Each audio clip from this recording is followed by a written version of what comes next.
દાતારના આખી સીડી વિસ્તાર છે, એમાં 25 જેટલા નવા ટ્રેકરોની નિમણૂક કરીને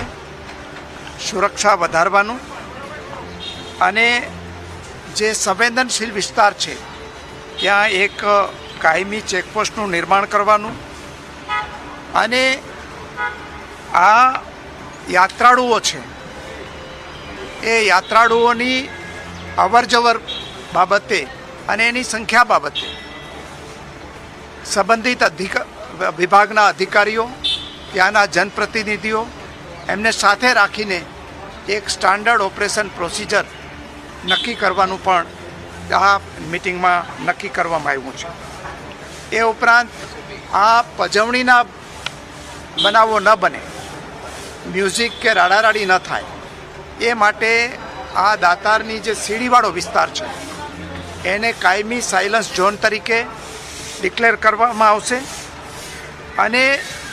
આ જે સતત એના વન્ય પ્રાણીઓ પર નજર રાખવા માટે એક ડ્રોનની પણ વ્યવસ્થા કરીને એનું મોનિટરિંગ કરવામાં